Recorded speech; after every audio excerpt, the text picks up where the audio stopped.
Okay. Well, thank you for joining, everyone. This is our first ever virtual triathlon that we've put on. So I wanted to hold a brief race meeting to kind of answer any questions that may arise. And I want to try to give this as much of a race feel as humanly possible. So we're going to be racing on Sunday. The entire event takes place on Sunday.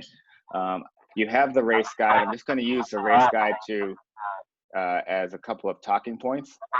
Hold on just one second. I'm just going to go here. All right. And then open it up to any questions that you may have. Okay. So first off, the distances are going to be a 2-mile run. That is run number 1. And oh, you know, I get a little background noise. I'm going to try and mute. See if I can mute everybody right now. Is anyone else hearing that background noise? That was, oh, maybe it's gone now. I heard it, but it was gone once you muted everybody. Perfect. Thank you. So the distances of run will be a duathlon. We're calling it a triathlon, but it's a duathlon. Well, the run number 1 will be 2 miles. The bike will be 19 miles on a Zwift meetup, and the second run will be 4.2 miles. Okay, and it's gonna, in my opinion, have the feel of an Olympic distance triathlon. All right, we don't need a welcome. I already did that. How does it work? We have some requirements. I think everybody is pretty good on the requirements. Just a reminder, for the race, you're going to need a GPS device that's uploadable to Strava or Garmin Connect. You will need to have your time trial bike enabled on Zwift. Okay, you have to be on a time trial bike. That turns off drafting, which is really nice. You will need to, and everyone here, I believe, there are only 3 people who are outstanding, and I don't mean outstanding in a good way, who have not yet accepted my invite for the meetup. So otherwise, everybody else has accepted my invite for the meetup for Sunday. So that's really good. What else? You need the smart trainer or a power meter, and just do your best to have as accurate a body weight as possible in the game. You know, and what I mean by that is, yeah, if you are currently, 180 pounds, but the game says 178 pounds, that's fine. But if you're 180 pounds and the game says 160, well, that's weight doping, okay, in video game world. Okay, so just be aware of that. And then please do your best to have your power meter or your smart trainer calibrated. It's not as essential. I don't want anybody losing sleep over that. I think we'll perfect that as we go. All right. Also have this as a race day checklist, so please be sure to go through it before the event. I'm just going to talk through, this will bring you through the day. I'll talk around some of the major components of what will be on this race day checklist and really how to get through the race itself. So how does this work? How is this thing going to work? Okay, so the race cannot begin before 8 a.m. Okay, 8 a.m. Eastern. At 8 a.m. you may start the 2-mile run. Okay, if we see on a timestamp, if on a run file a timestamp for the first run that is before 8 a.m., you'll be disqualified. Okay, that's like a false start. And then so you can start running at 8 a.m.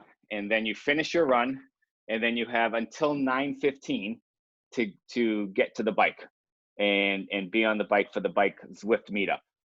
And hopefully people have practiced with Zwift and being on Zwift, and I can talk a little bit about that. But you have from the finish of your run until 9:15, the bike will start at 9:15, and that is just automatic. The gates will release and everyone will start going at 9:15. So if you're not there, well, you missed out.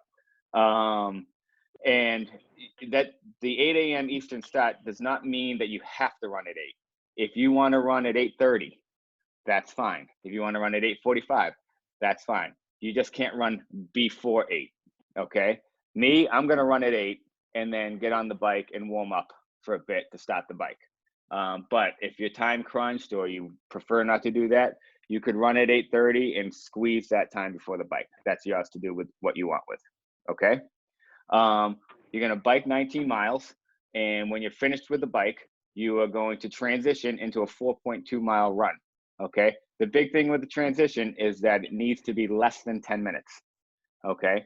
And we'll be doing a spot audits on that. Basically, we're going to take the 9:15 start, 9:15 in 0 seconds. We're going to add to it your bike split. Going to add to that 10 minutes, and that had better be less than the timestamp of the start of run number 2. Okay, so that is the logic that's going to go into tracking that. Now, other than it being not being more than 10 minutes, the transition time doesn't count. Okay, so there's no difference between a transition time of 1 second and 9 minutes and 59 seconds. Okay, it doesn't count in your time. Okay, the goal of the transition in under 10 minutes is to make sure you're running on tired legs. Okay, okay, that hopefully that makes sense. So that is the flow of that. A couple of rules on the run that will also be spot checking. Again, just spot checking. We're not going to have marshals out on your run course. Is that your start and finish must be the start and finish of each run, whatever they are, whatever you choose them to be, must be about a quarter mile, within a quarter mile of each other. Okay, and the thinking behind that is no going to the top of a hill for run number 1, you know, getting dropped off and running downhill for 2 miles home and that. So we want an equal elevation gain, okay, or loss throughout the run. And that's true of both runs. Let's see. So hopefully that makes sense. You know, you do your run number 1, and you need to make sure you save the file and have it uploadable. Have a Strava or Garmin Connect file that is uploadable, and I'll talk about what that means in a minute. Okay. What else? Some of the bike guidelines. Again, it will start at 9:15. It will just begin. Like there's no control over that. You can't be late for it. You need to, and everyone's done this. Well, just about everybody has done this, save for 3 people, have accepted my going little thing here within the companion app. So that is excellent. And again, you need to be on a time trial bike in order to compete in this. And if you don't know how to choose your time trial bike, I put a nice little video in the race guide. Right on page 9 of the race guide, there's a video on how to make sure you're on a time trial bike. It is simple, simple, simple, simple. Okay. And it is done within the game. It is not done within the companion app. It is done within the Orange app. Okay. On the bike guidelines, I recommend that you get onto your bike no later than 9:10 in the morning, start spinning. What will happen is you're going to get this notice that meetup starting, and you can click let's go, or you can just have it automatically bring you there. Basically what will happen is you'll end up amongst everybody else who is in the race. Everybody's spinning on trainers in place. Okay. And then at 9:15, the trainers disappear and we go. Okay. And so that's what that's going to look like. But I just recommend getting on it no later than 9:10, just to get some spinning in the legs and make sure you're not late. Okay. Let's see. Again, you know, I obviously I put in that you must be on a time trial bike 3 times in this presentation to make the point that you must be on a time trial bike for this. And we welcome you to join us on Zoom, same Zoom channel. I'm going to stick my computer right next to my bike, and you can just kind of watch. We can watch each other suffer in a Brady Bunch style format. Okay. And so, but you don't have to, but we invite you to do that if you wish. Let's see. I think that's it on that. Just a thing on the finish. So one thing on the finish is that you must complete the bike in full. And the bike says 19 miles. Sometimes it ends up being 18.9 miles, sometimes 19.2 miles. But just like any kind of triathlon, if you were at a triathlon and the bike, the advertised course said 20 miles and you hit 20 miles and you were still a quarter mile from the finish line, you wouldn't get off your bike and say, I'm done, okay? So in this Zwift meetup, there will be a finish line at the end, okay? So I don't know what the software will necessarily do, be it 19 miles or 18.9 or 19.3. It kind of does it ends up doing something within a range, okay? There will be a finish line, a very clear, I'm sorry, I couldn't get a picture of it, but there will be a very clear finish line across the road when you are done, okay? When you have ridden the entire bike course, okay? It will be blatantly obvious. You will also have this kind of graphic pop up on your screen that says, it'll say Tim Snow's Zwift meetup ride, and it'll have your distance and your split and your power and stuff like that, okay? So you don't stop riding until you cross basically a gate that's across the road, and you get this little pop-up screen, okay? Let's see. Make sure that you save the bike in Zwift and upload it to Strava and or Garmin Connect. I highly recommend connecting your Strava and Zwift accounts. It is simple, in the same way that you probably have your Training Peaks and Garmin Connect accounts linked, okay? So that when you finish your run and you click save, it automatically goes up to Training Peaks. You do the same exact thing with Strava and I'm sorry, that didn't come out right. It's in the same way that when you click save on your device, it automatically uploads to Garmin Connect and then into Training Peaks. Okay, you can also link it to go directly from Zwift into Strava or Garmin Connect or Training Peaks. Okay, so I highly recommend that.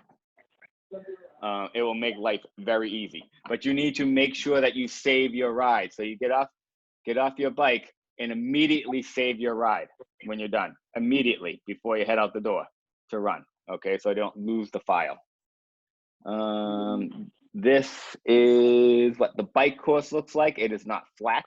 Okay, it starts somewhere up here on the north, and then loops around. You hit this kind of hilly section, loop around, and back down.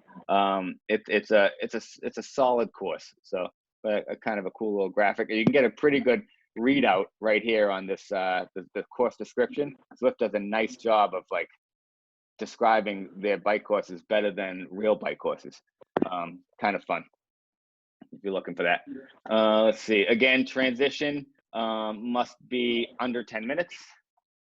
And then you go to run 2, again, save your file and upload it to Strava. Now, what happens once you are done? Once you finish your 4.2 mile run, you are not done, okay? You are not done.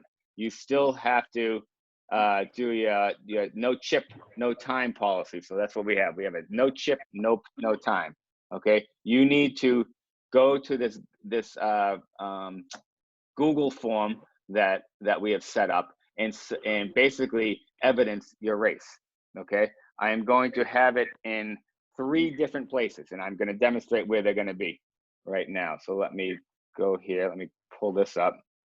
Okay, so this form, okay, it is not here right now. Actually, the form looks like this, okay? This is your results submission page, okay? I'll come back to that. It is going to be under QT2 Outrival virtual races on the website, on the QT2 website, under virtual race number 1, results submission, okay? It is going to be right there. And it is not here yet because I don't want people posting the results now. You'll screw me up, okay? It will be here on Sunday morning, okay? It will also be emailed to you, okay, from Constant Contact. So you will receive an email with a submit my results, okay? And then we have another little thing, another little button if you lose your data, okay? It will also be on the Facebook event or group. Yeah, in the Facebook, within the Facebook group, I will also post it in here. I'll post it in here, okay? So there will be 3 different places where it exists. You pick one, Okay, you just pick one place and submit. So that is, it'll be pretty clear and easy. This thing got in my way here. The form, let's talk about the form real quick. Couple of important factors in the form. It will take you no time to fill out. You're gonna have to provide your email address, first and last name. You need to enter your run time, okay, for run number 1. It needs to be, now listen to me, make sure you hear this, okay? It needs to be entered in hour, minute, second format, okay? So for example, a 15-minute and 43-second run would be entered as 00, I'll type it out, 00, 15, 43, okay? That has to happen, or I'm gonna be pissed, okay? So you do that for run number 1, you do that for your bike time. You basically answer a question, was your transition time less than 10 minutes? Yes or no? You enter a time for run number 2, and then you provide your links, your Strava or Garmin Connect link for each of those, for run number 1, bike, and run number 2. Okay, click submit. Done. You are done with your event. Okay, I will get those results. I will compile them and make a results list. Now, what happens if you lose your data at some point? Let me just go back to my presentation real quick. So we don't need that. Okay, just real quick, your Strava links that I'm talking about. So for example, same in Garmin Connect, on the Strava homepage. Okay, I'm not the Strava homepage, but on your Strava, in your Strava account, on your workout file. So in the workout file. So on this day, I did a recovery ride.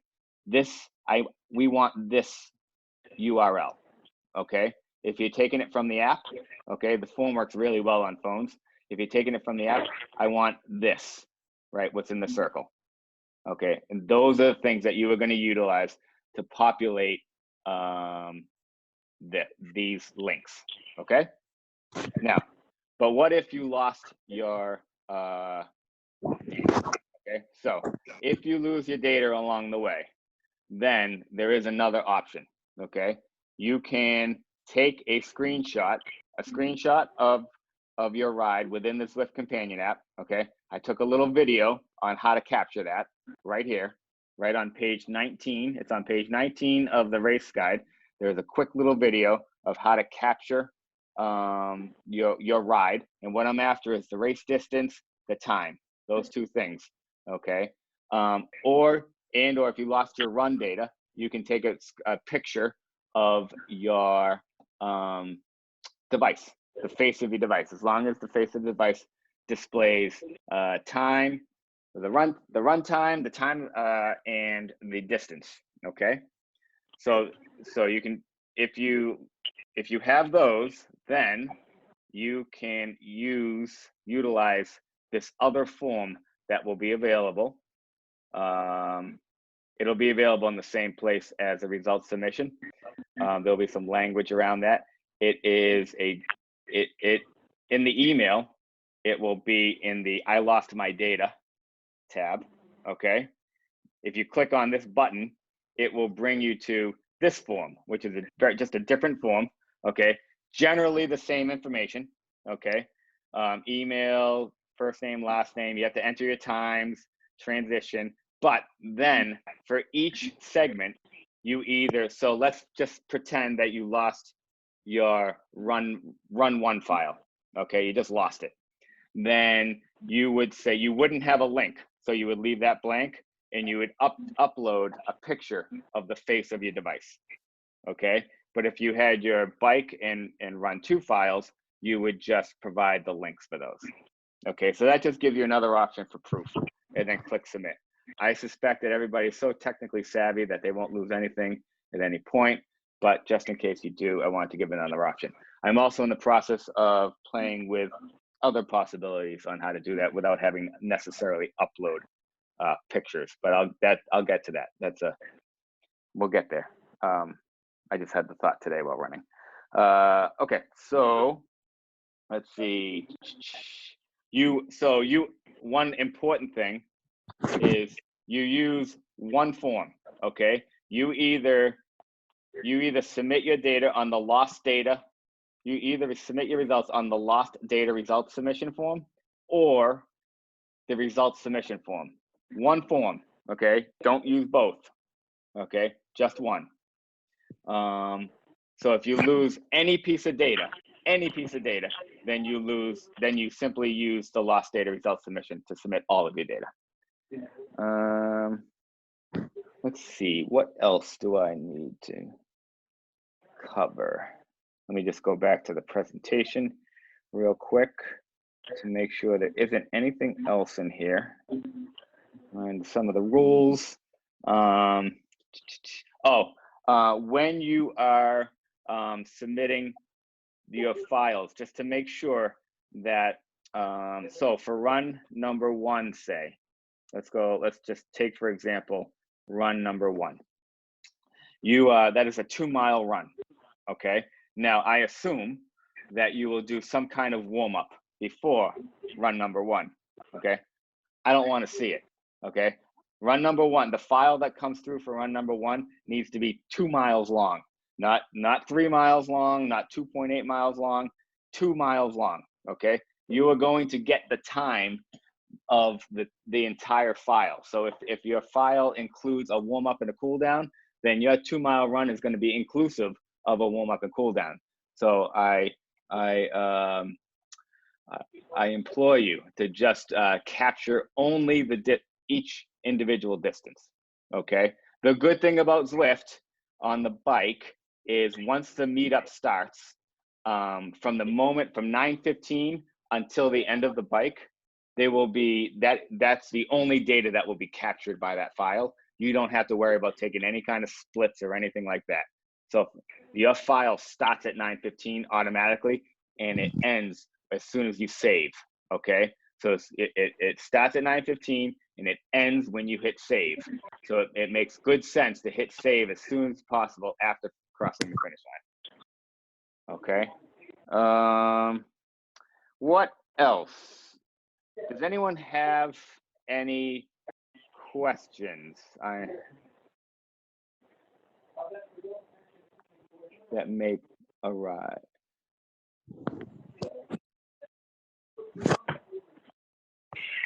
Hey, Tim, I saw something about squad assignments. Yeah, squads. Okay, good. Thank you for bringing that up.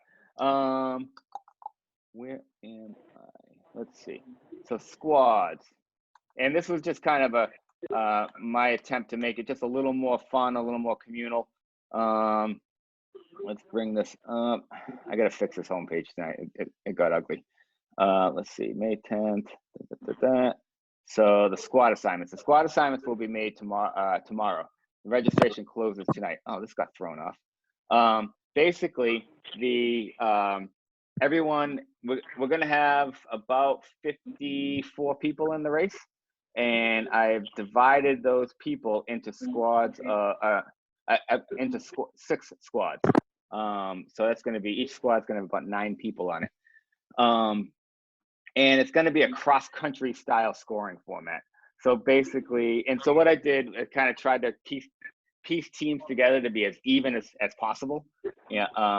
And so of the 9 people on a squad, the top 5 will quote unquote score.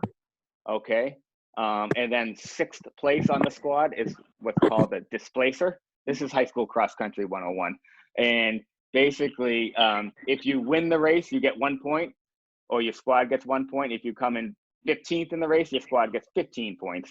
And the top 5 on each squad score, and then we add those points up, and whichever squad has the lowest number of points wins. I haven't figured out quite what that means yet, but I will figure that out. So that's the squad type atmosphere. Just a fun way to try to make it a little more fun, I guess. Having said that, though, I did go ahead and place and this got a little messy over the night. I don't know how that happened, but each squad has a jersey assigned to them. Okay. And I shot a little video today. It's right here, a quick video guide of how to put your rider into your squad's jersey. So tomorrow I will post the squad assignments. There will be names underneath each of these. Okay. And what I hope people will do is then go into the game. Okay. It's very easy. It's just like, it's one button over from making your bike into a time trial bike, and put your rider, your pretend rider, into your squad jersey. Okay. So, and one new feature with our meetup capacity within Zwift is that in the meetup it is marked so that only we will be seen in that world. Okay, so we'll feel like we're in a race environment. Everybody will be in their squad jerseys. Hopefully, it's not a requirement to be in your squad jersey. It's just something that I thought of yesterday, and I'm going to try to promote a little bit. And so that's that. It's very easy to get into your squad jersey, though. So, what else? Any other questions out there? Jackie, you're usually pretty good about giving me a sense of where I've been a little unclear.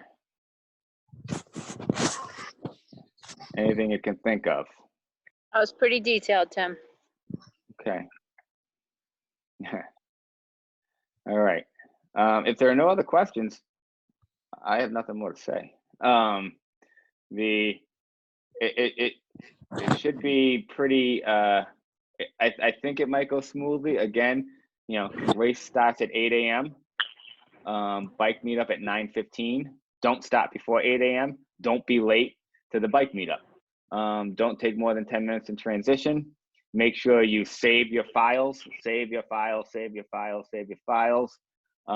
and make sure you are not done. Just because you finished does not mean that you are done. You are not done until you have filled out your form in full. Once you've filled out your form, I will receive it.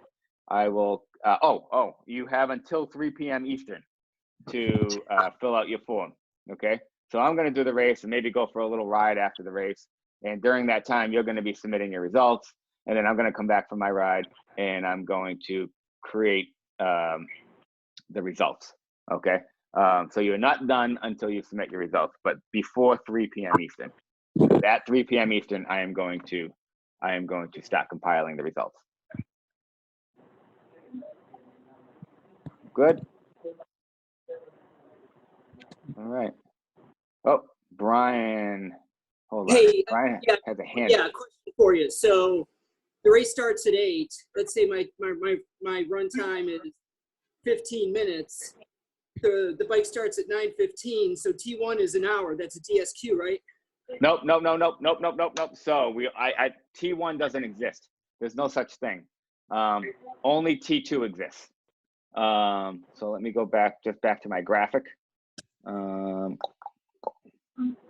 So there is no T1. So you don't have to worry about that. You just need to be done with your first run before the bike starts.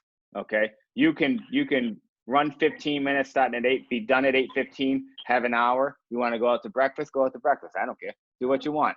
But be there for the bike start. The only transition that matters is for T2.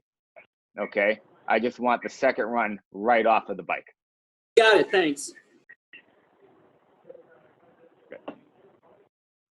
What else? I like that hand thing. All right. Well, if there are no other questions, I'm good. Okay. Thanks, guys. And we'll see you Sunday. Be well. Awesome. Thank you. Thanks. Thanks, Tim. Hello, Charlie.